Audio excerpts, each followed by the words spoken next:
मामा होतं त्यावेळेचं सांगतो. हं. सांगा. हां ही मोठी मुलाखत ती मामा होतंच तेव्हा. हां. मामा एक होतं. कडगावला गेलो एवढंच नव्हतं, त्याच्या आदलेला होतंच. हां. आता इथं बकरी नियमाप्रमाणे. आता काय तू काय बाबा तुझं नाव काय, गाव कुठलं काय, तुझा आमचा परिचय कसा बोल. माझं नाव रवींद्र शिवाजी कामते, राहणार अलाहाबाद, तालुका कागल, जिल्हा कोल्हापूर, पोस्ट कापशी. बरं. तात्या तुमचं नाव सांगा. आमचं चिमाजी बाळा कामते, हां. अलाहाबाद, तालुका कागल, जिल्हा कोल्हापूर, हां.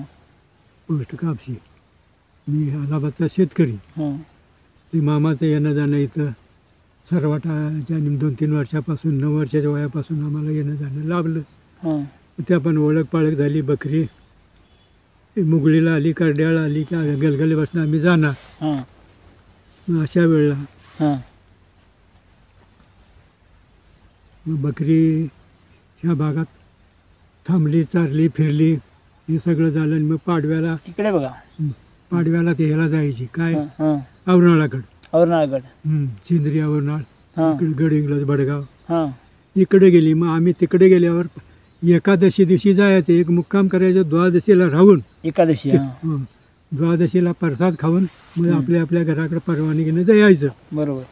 मग असं आलेल्या वेळेला आम्हाला कुणाला तरी काहीतरी बोलतेला चमत्कार येणार, ऐकायला बघायला मिळणार. बरोबर. बसलेल्या वेळेला हां. मी एकादशीची बकरी द्वादशीला इकडे तिकडे गेली, हां. म्हणजे ज्याचं काम आहे ते मागं राहतोय. मग आम्ही बी थांबणार, बस काम त्या म्हटलं आम्ही थांबणार. बरोबर.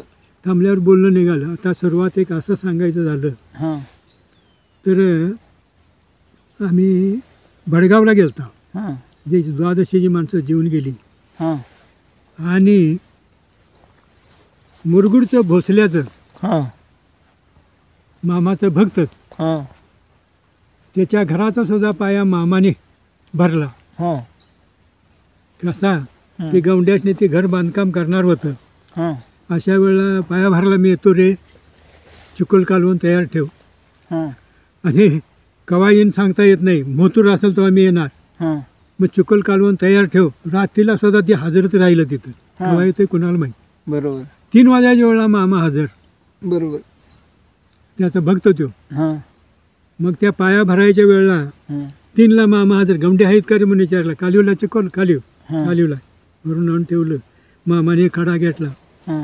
आणि दगड चिखल टाक रे म्हणलं इकडे. ते चिखल टाकला आणि त्यावर एक दगड ठेवला. दगड ठेवला. आणि मग म्हणलं ह्या घरातली इष्टन सपली तर बाळू धनगर म्हणू नका म्हणला. हां. काय एवढा परिचय चांगला बाळूमामांचा आणि त्यांचा घरोबा चांगला होता. हां. म्हटल्यावर ते सगळं काम झालं. येणं जाणं त्यांनी अगोदर अनुभव होता. हां.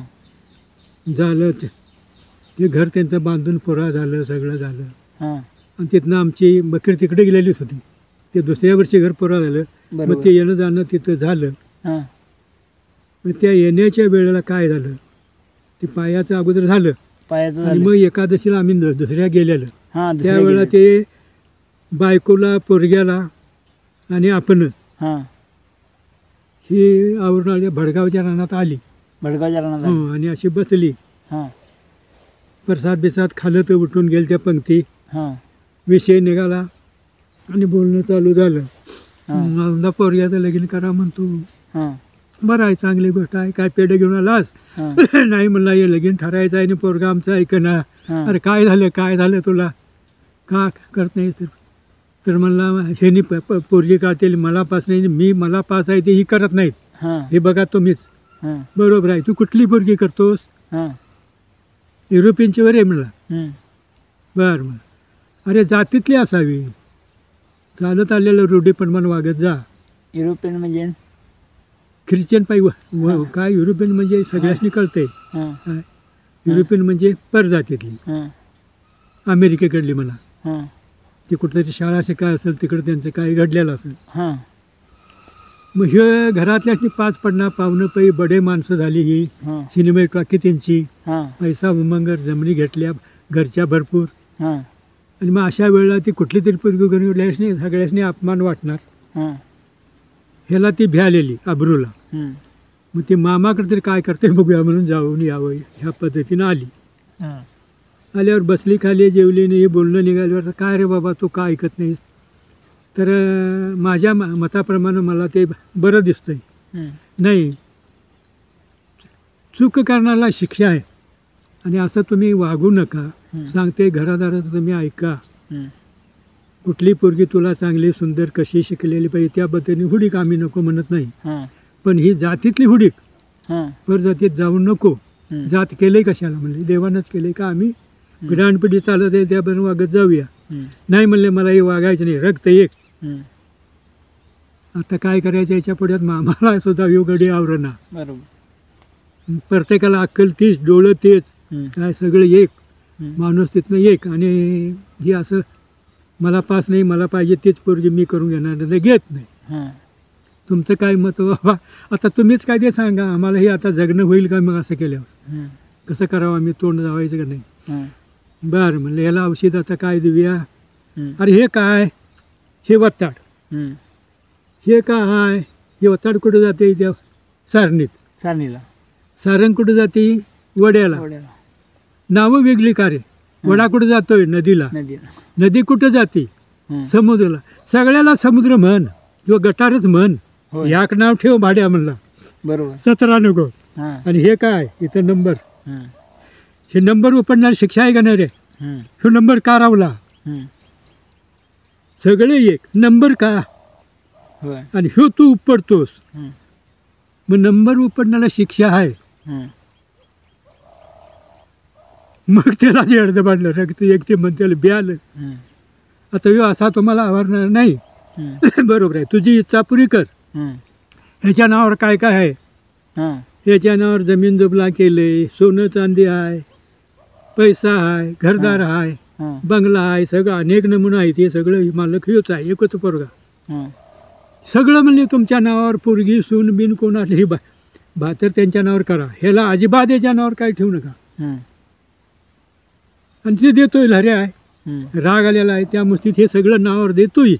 समोर बोलणं आणि दिलं घ्या. कुठं पाहिजे सगळं कागदावर काय काय म्हणते स्टांपावर करून देऊन रजिस्टर करून घेतलं, ताब्यात ठेव.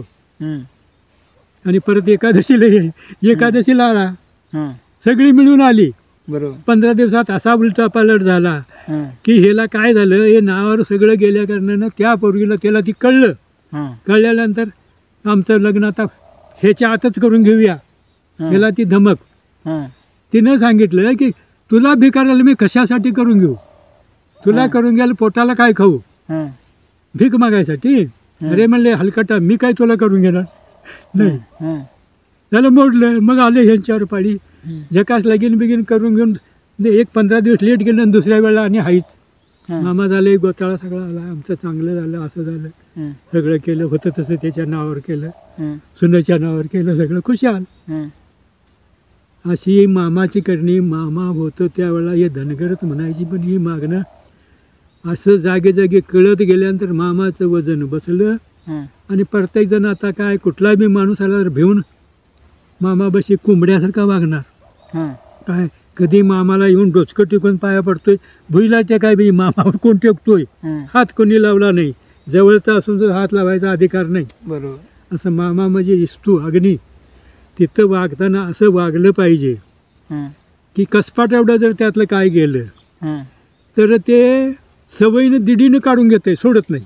त्याला काय रोगराई देईल ते दवाखान्याला जाईल आणि शेवट त्याला बी घेऊन जाईल. बरोबर. सोडत नाही. असं ह्या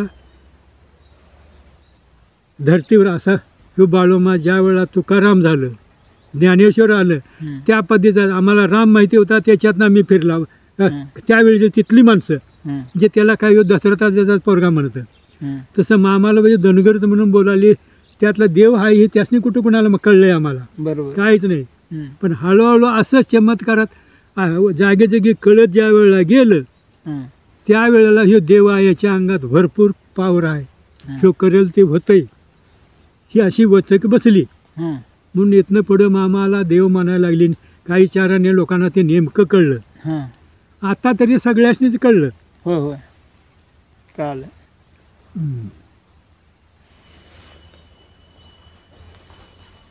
आता हे ह्याची मुलाखत